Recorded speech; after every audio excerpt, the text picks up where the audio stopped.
Assalamualaikum warahmatullahi wabarakatuh. Sobahul khair. Kaifa halukum? Alhamdulillah.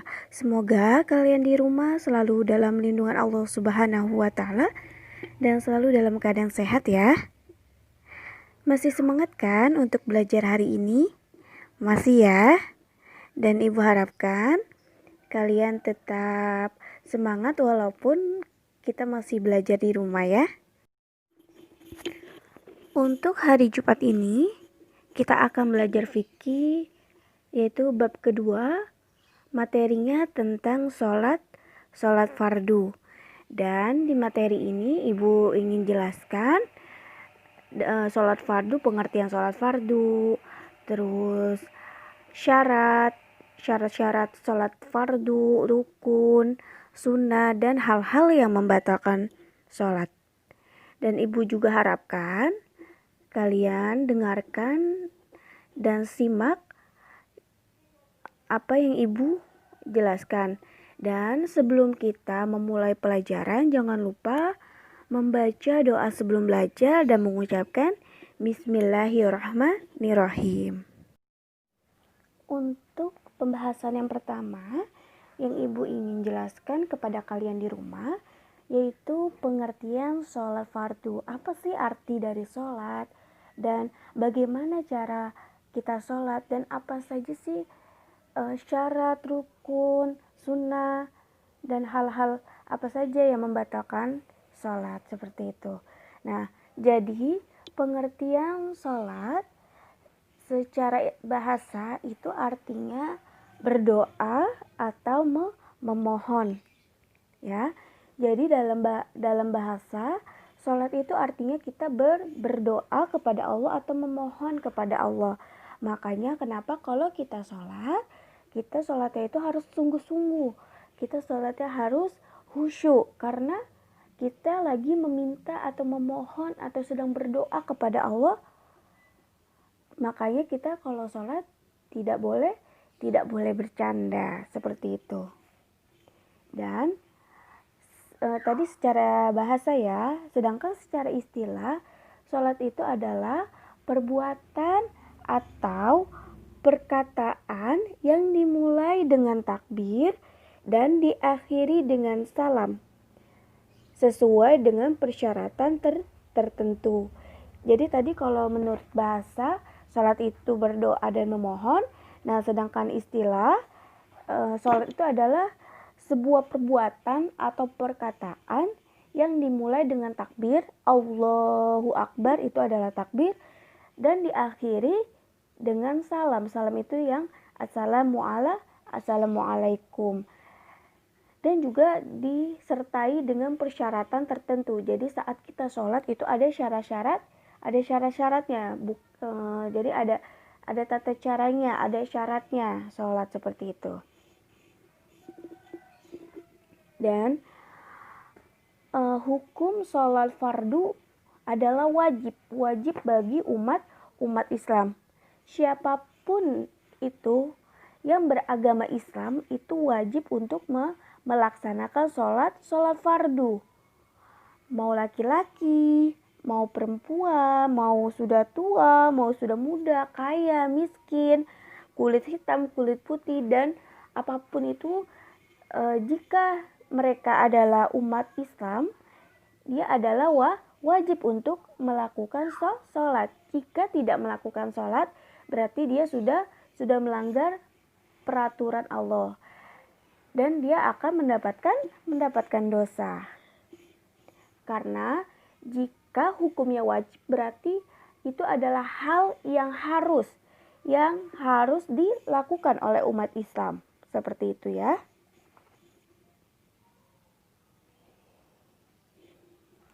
Nah, tadi sudah Ibu jelaskan, di dalam sholat itu bukan hanya ada gerakan atau ucapan, tetapi di saat kita ingin sholat pun kita juga harus memenuhi beberapa syarat, harus memenuhi rukun-rukun sholat, ada sunnahnya, dan ada juga kita harus mengetahui hal-hal apa saja yang membatalkan sholat.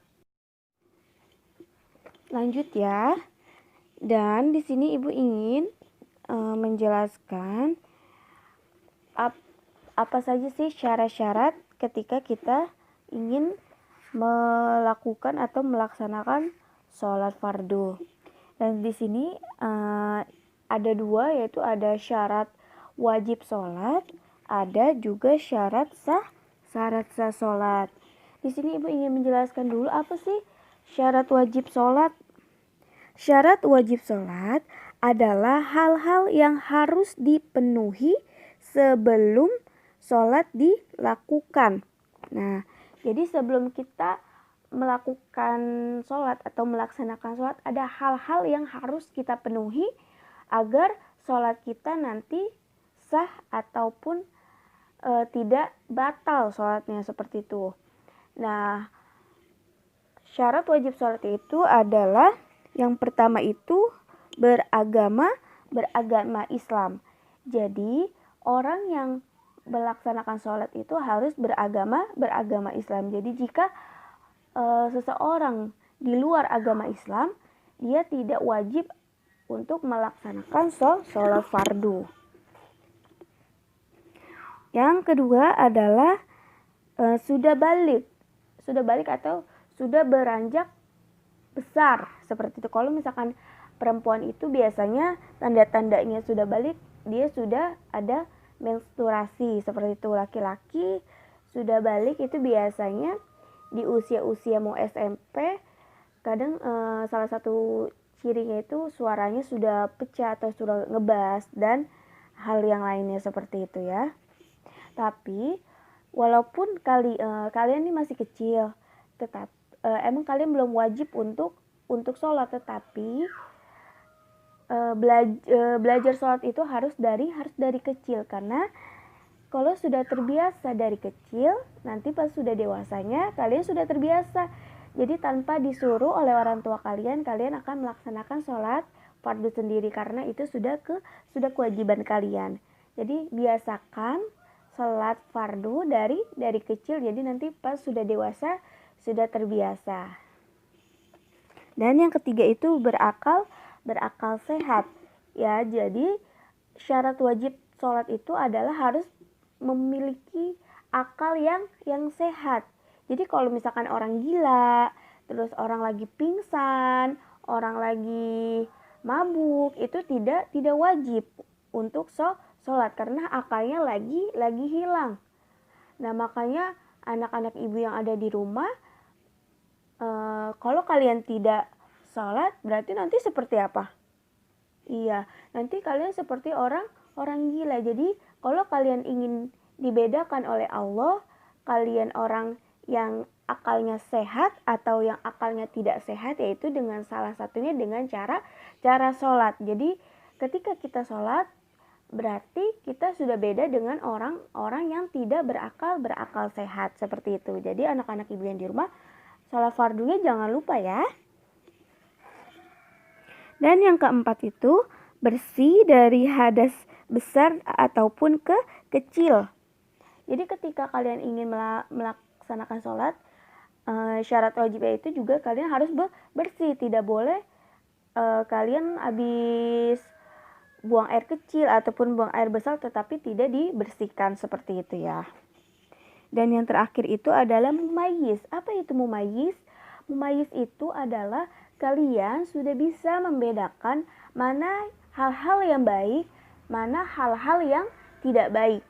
Nah, ketika kalian sudah bisa membedakan mana hal-hal yang baik dan mana hal-hal yang tidak baik, maka itu adalah salah satu syarat wajib kalian sudah bisa sholat. Ya, seperti itu. Nah, ada lanjutnya itu adalah syarat sah sholat. Kan tadi kalau syarat wajib sholat itu ada hal-hal yang harus dipenuhi sebelum kita melaksanakan sholat. Sedangkan syarat sah sholat adalah perbuatan. Berarti kalau perbuatan itu lebih ke perilaku ya. Perilaku atau ya seperti itu. Jadi kalau tadi syarat wajib sholat itu adalah hal-hal yang harus dipenuhi. Nah, kalau syarat sah sholat adalah hal-hal Jadi kalau syarat wajib itu adalah hal-hal yang harus dipenuhi. Sedangkan syarat sah sholat adalah perbuatan yang harus ada sebelum sholat. Jadi tadi syarat wajib hal-hal yang harus dipenuhi, sedangkan syarat sah sholat itu adalah perbuatan yang harus ada. Jadi kalau tidak ada perbuatan ini, berarti sholat kalian juga tidak sah, seperti itu. Yang pertama itu adalah bersih dari hadas besar dan hadas kecil. Itu ya. Jadi jika kalian ingin sholat, kalian harus bersih dulu dari hadas besar ataupun hadas kecil. Jadi kalau misalkan kalian habis buang air kecil ataupun buang air besar, jangan lupa istinja atau membersihkan, seperti itu ya. Dan yang kedua itu suci badan pakaian ataupun tempat sholat. Jadi setelah kalian bersih dari hadas besar dan hadas kecil, nah badan kalian, pakaian kalian atau tempat yang ingin kalian pakai untuk sholat itu juga harus suci, harus bersih. Dan yang ketiga itu menutup aurat. Ini juga adalah syarat sah sholat. Jadi kalau misalkan kalian ingin sholat yang sah, berarti kalian harus menutup aurat. Dan di sini ibu ingin jelaskan menutup aurat bagi laki-laki dan perempuan. Untuk laki-laki, aurat laki-laki itu dari tali pusar sampai lutut. Ingat ya, dari tali pusar sampai lutut itu adalah aurat laki-laki dan itu harus ditutup. Kalau itu tidak ditutup atau terbuka, berarti sholatnya tidak sah. Makanya ini ibu harapkan untuk yang laki-laki, kalau lagi sholat pakai bajunya itu yang panjang. Jadi pas ketika kalian ruku ataupun sujud, baju belakangnya itu tidak terangkat. Karena kalau ketika terangkat, itu pasti ada gerak-gerakan yang bisa membatalkan sholat ataupun sholatnya nanti tidak sah, seperti itu ya. Dan untuk perempuan itu, aurat itu seluruh tubuh dari atas kepala sampai kaki, sampai ujung kaki. Itu adalah aurat perempuan, seluruh tubuh. Dari kepala kalian, rambut kalian, kaki kalian, itu adalah aurat. Kecuali muka dan kedua telapak tangan. Muka kalian dan kedua telapak tangan kalian itu bukan aurat. Jadi boleh terlihat seperti itu ya. Yang keempat itu adalah menghadap kiblat. Jadi kalau kita ingin sholat, ya kita harus menghadap kiblat. Kiblat kita adalah Ka'bah. Jadi kalau kalian sholat selain menghadap Ka'bah, itu sholatnya juga tidak sah karena tidak memenuhi syarat. Jadi kalau kita sholat, kita harus menghadap kiblat ataupun Ka'bah. Dan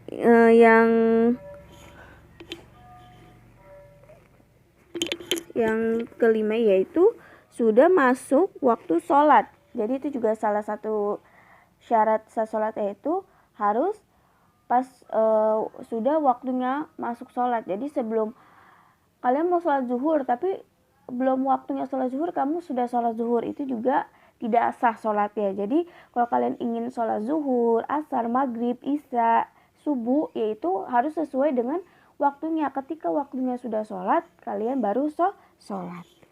Itu selanjutnya sudah mengetahui cara-cara sholat. Kalian juga sudah tahu bagaimana cara-cara sholat. Dan melakukan rukun sholat. Melakukan rukun itu adalah hal-hal yang harus ada di dalam gerakan sholat, gitu, seperti itu dalam sholat. Jadi kalau misalkan salah satu rukun tidak kalian jalani ataupun lupa, itu juga salah satu yang membuat sholat itu batal ataupun tidak sah, seperti itu.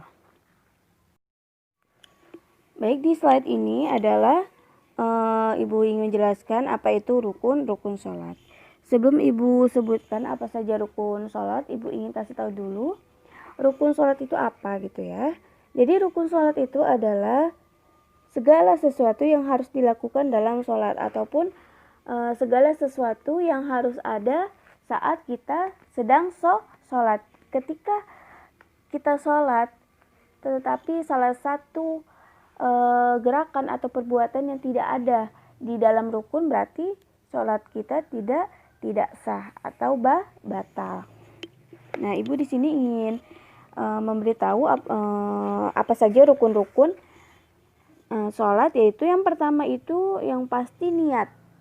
Nah, kalau kita ingin sholat, kita harus niat dulu, niat yang lurus ya, benar-benar niat yang sengaja emang kita ingin melakukan sholat. Jadi ketika kita sholat tetapi kita tidak membaca niat, berarti kita tidak memenuhi rukun, maka sholat kita tidak sah. Yang kedua itu berdiri bagi yang mampu. Nah, untuk kalian yang masih muda, yang masih sehat, maka sholatnya harus berdiri ya. Untuk yang ketiga yaitu takbiratul ihram dengan mengucap Allahu Akbar. Nah, itu adalah rukun juga. Yang keempat itu membaca surah Al-Fatihah. Nah, ini yang paling penting. Maksudnya semua penting, tetapi ini yang harus yang Ibu ingin tekankan kepada kalian, karena Al-Fatihah itu adalah salah satu rukun sholat. Jadi Ibu harapkan saat kalian membaca surah Al-Fatihah itu harus yang benar-benar baca Al-Fatihahnya tuh yang benar, yang fasih, yang sesuai dengan hukum-hukum tajwidnya seperti itu. Karena ketika kita sholat, kita membaca Al-Fatihah, tetapi Al-Fatihahnya itu tidak sesuai dengan hukum-hukumnya, itu juga salah satu kenapa sholat kita itu tidak diterima oleh Allah gitu. Makanya kalian ketika sholat diperbaiki baca Al-Fatihahnya yang bagus, dan dari sekarang kalian juga harus memperbaiki bagaimana cara baca Al-Fatihah yang benar, agar sholat kita jadi ikut bagus dan benar. Karena sholat itu adalah penentu untuk amal-amal kita yang lain. Ketika sholat kita sudah bagus, sudah benar, insya Allah amal-amal kita yang lain seperti puasa, zakat dan lain hal sebagainya itu juga akan mengikuti bagus, dan insya Allah juga diterima oleh Allah Subhanahu Wa Taala. Karena nanti di akhir hayat atau di akhir kehidupan kita nanti di akhirat, yang pertama kali ditanya itu adalah amal perbuatan kita, adalah sholat kita. Ketika sholat kita bagus, amal kita yang lain ikut bagus. Jadi benarkan sholat kita dulu, nanti hal-hal yang lain pasti ikut benar, seperti itu. Selanjutnya itu ruku dengan tu'manina. Tu'manina itu adalah ada pas kita lagi ruku itu ada pemberhentian sejenak. Jadi pas habis kita ruku jangan langsung diri seperti itu. Jadi harus ada jedanya sebentar ya.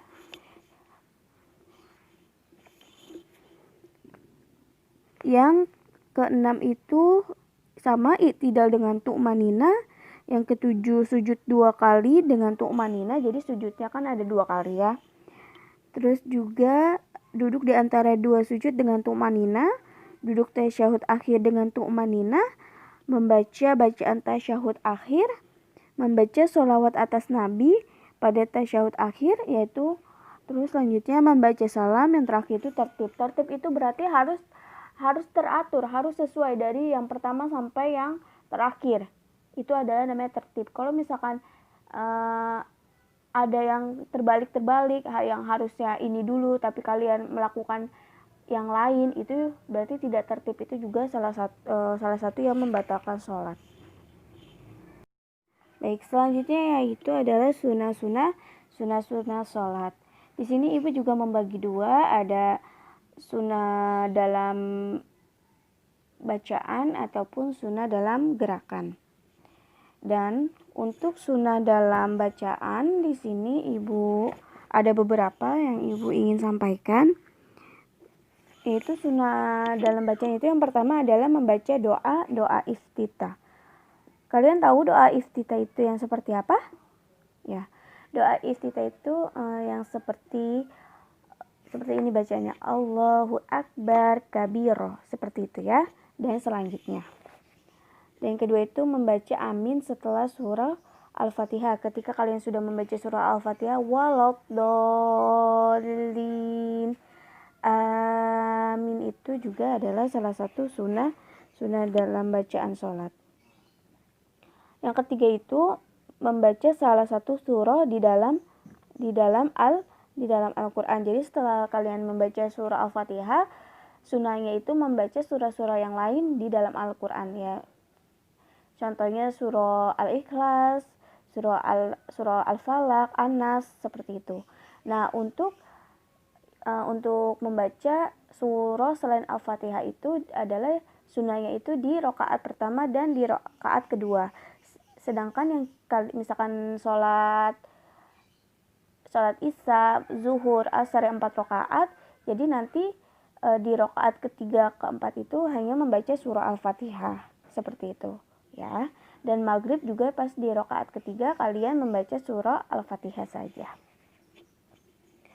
Yang keempat itu membaca takbir setiap perpindahan gerakan. Jadi pas kalian mau dari takbiratul ihram, terus kalian baca doa iftitah, lalu kalian ingin ruku, kalian mengucapkan Allahu Akbar. Nah, terus nanti setelah dari ruku pas dari i'tidal kalian ingin sujud, kalian juga baca Allahu Akbar. Seperti itu ya. Dan yang kelima itu membaca tasbih ketika ruku. Nah, ketika ruku membaca tasbih. Terus nomor 6 itu membaca doa i'tidal. Terus selanjutnya membaca tasbih ketika sujud tadi. Tasbih itu berarti subhana ya.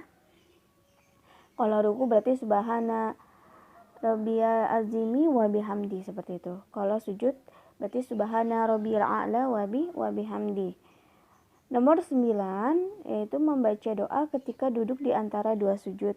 Doanya itu yang Rabbi firli warhamni wajburni, itu saat kita duduk di antara dua sujud. Dan membaca salam kedua sambil menoleh muka ke kiri. Nah, tadi kalau rukun itu kan pas mengucap salam ke kanan. Nah, sedangkan pas mengucapkan salam ke kiri itu sunnah. Itu tadi adalah sunnah-sunnah bacaan dalam sholat. Nah, ini adalah sunnah-sunnah berupa gerakan, yaitu ketika kalian takbiratul ihram Allahu Akbar, kalian mengangkat kedua tangan. Terus yang kedua itu mengangkat kedua tangan ketika bangun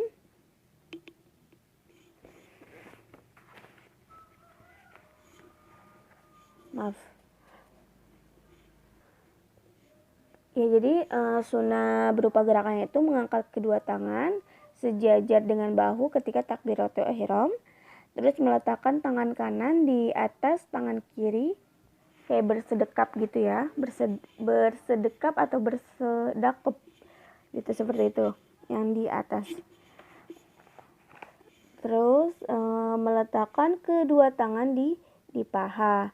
Itu biasanya meletakkan kedua tangan di paha itu pas ketika kita lagi duduk di antara dua sujud ataupun ketika kita lagi tasyahud awal dan tasyahud akhir. Nah, ketika kita tasyahud awal ataupun tasyahud akhir juga disunahkan tangan kanan dikepal dan telunjuk itu menunjuk ke arah kiblat. Nah, baru kita membaca tasyahud seperti itu. Yaitu selanjutnya itu sunnah berupa gerakan yaitu duduk iftiros. Duduk iftiros itu adalah duduk pada tasyahud awal. Kayak gimana duduknya sih, Bu? Gitu. Jadi duduk tasyahud awal itu duduk di atas mata kaki kiri. Nah, jadi pas kita duduk, paha kita gitu, kita duduk itu ditahan oleh mata kaki kiri, dan telapak kaki kanan itu ditegakkan Jadi jari ditegakkan, dan jari-jarinya itu harus tegak dan menekan ke lantai. Jadi ditekan ke lantai dan jari-jarinya itu harus lurus, dan harus jari-jari kita tuh harus menghadap kiblat. Itu tadi duduk iftirosh, yaitu pada duduk tasyahud awal. Nah, ini adalah duduk tawaruk, yaitu duduk pada tasyahud akhir. Kalau tadi kan pas tasyahud awal kita tuh masih ditopang oleh mata kaki kiri kita, jadi nggak langsung duduk. Pas kita duduk nggak langsung di lantai seperti itu. Nah, tapi kalau tasyahud akhir atau duduk tawaruk itu kaki kiri kita dijelujurkan di bawah kaki kanan, telapak kaki kanan ditegakkan juga. Jadi kalau pas tasyahud akhir atau duduk tawaruk itu, jadi kita kayak duduk di lantai, kaki kita masukin ke dalam seperti itu. Dan kaki kanan kita, telapak kaki kanan kita itu jari-jarinya juga sama kayak tadi di tasyahud awal, harus menekan ke lantai dan diarahkan ke kiblat. Dan yang terakhir itu menoleh ke sebelah kiri ketika memberi salam. Itu juga adalah salah satu sunnah dalam gerakan sholat. Jadi tadi kalau ke kanan itu kan adalah rukun. Nah, kalau ke kiri itu adalah sunnah. Dan untuk yang terakhir dan penjelasan ibu untuk hari ini adalah hal-hal yang membatalkan sholat. Di sini ada beberapa hal-hal yang membatalkan sholat. Yang pertama itu meninggalkan salah satu rukun sholat atau memutus rukun sebelum sempurna dilakukan. Jadi ketika kalian meninggalkan salah satu rukun, misalkan kalian meninggalkan surah Al-Fatihah, berarti itu membatalkan sholat dan sholatnya tidak sah, seperti itu ya. Atau memutus rukun sebelum sempurna. Contohnya misalkan sama kayak tadi, misalkan kalian lagi baca surah Al-Fatihah tetapi kalian tidak surah Al-Fatihah itu tidak sempurna, tidak sampai akhir, atau tiba-tiba kalian langsung ruku gitu, itu juga membatalkan sholat. Yang selanjutnya itu adalah tidak memenuhi salah satu dari syarat sholat.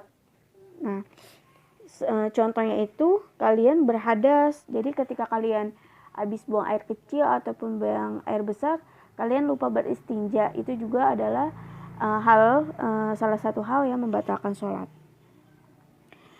Yang ketiga itu berbicara dengan sengaja. Kalian berbicara dengan sengaja yang bukan bacaan dalam sholat, itu juga adalah hal yang membatalkan puasa. Yang keempat itu adalah banyak gerakan dengan sengaja. Nah, di sini keseringan yang ibu lihat banyak yang lagi sholat tetapi banyak gerakan di luar sholat. Nah, seperti itu, misalkan lagi sholat, lagi takbir, lagi baca Al-Fatihah, kalian garuk-garuk kepala, garuk-garuk badan gitu. Dan kalau yang ibu lihat ya, kalau yang laki-laki nih, kalau laki-laki itu keseringan yaitu yang tadi pas lagi sholat pakai bajunya itu kekecilan, pendek, jadi pas lagi ruku ataupun sujud bajunya terangkat. Nah, jadi tangannya itu sibuk membenarkan baju itu juga bisa membatalkan sholat ketika gerakan itu melebihi 3 kali. Ketika kita bergerak melebihi 3 kali tapi bukan gerakan sholat ya, itu juga membatalkan sholat ya. Tadi misalkan kalian garuk-garuk kepala lebih dari 3 kali, membenarkan baju yang naik ke atas bajunya, itu juga bisa membatalkan sholat ketika kalian sudah 3 kali melakukan hal seperti itu. Yang kelima itu makan atau minum. Jadi ketika kalian sholat, kalian tidak boleh makan dan minum. Ini juga banyak yang salah pengertian. Mereka bilangnya tuh kalau udah wudu tidak boleh makan, padahal yang tidak boleh makan ataupun tidak boleh minum itu ketika kita sedang sholat. Tetapi ketika kita belum sholat, kita makan, kita minum, itu boleh, dan itu tidak membatalkan wudu. Yang membatalkan wudu itu adalah pas ketika kita kentut atau bersentuhan lawan jenis seperti itu ya. Jadi ibu kasih tahu lagi. Jadi yang membatalkan sholat itu adalah ketika kita makan dan minum. Bukan ketika kita makan dan minum itu bukan membatalkan wudhu, tetapi membatalkan sholat. Itu pun ketika kita lagi sholat. Tapi kalau kita belum sholat, kita makan dan minum, itu tidak membatalkan sholat kita. Tetapi sebaiknya setelah kita makan, kita kumur-kumur agar sisa-sisa makanan yang ada di mulut kita itu tidak ikut pas kita lagi sholat. Yang keenam itu menambah gerakan sholat. Yang ketujuh itu tertawa. Akan tetapi kalau batuk, bersin tidak membatalkan sholat. Karena kan kalau batuk atau bersin itu kan kita tidak sengaja seperti itu ya. Tapi kalau tertawa itu berarti kita udah sengaja. Berarti sholat kita kurang khusyuk sampai melihat ke kanan, ke kiri ataupun ke depan yang membuat kita tertawa seperti itu. Yang 8 itu harus yaitu mendahului imam sebanyak 2 rukun. Jadi pas kita sholat, yang terutama yang lagi sholat berjamaah. Kalau kita lagi sholat berjamaah, jangan kita mendahului gerakan imam. Jadi imam dulu yang melakukan baru kita. Jangan imam belum melakukan, kalian sudah melakukan. Itu juga membatalkan sholat. Dan yang terakhir itu adalah murtad. Murtad itu seseorang yang keluar dari Islam. Itu adalah murtad. Nah, mungkin hanya itu yang bisa Ibu sampaikan untuk hari ini, untuk penjelasan tentang syarat, rukun, sunnah, dan hal-hal yang membatalkan puasa. Dan insya Allah untuk Jumat depan atau minggu depan, Ibu ingin memberikan contoh atau praktek sholat, bagaimana kita mempraktekkan sholat dan bagaimana baca-bacaan sholat seperti itu. Kurang lebihnya mohon maaf. Dan kalian juga harus tetap semangat ya di rumah ya, dan dengarkan. Dan semoga kalian bisa memahami dan mengerti apa yang sudah Ibu sampaikan. Kurang lebihnya mohon maaf. Wassalamualaikum warahmatullahi wabarakatuh.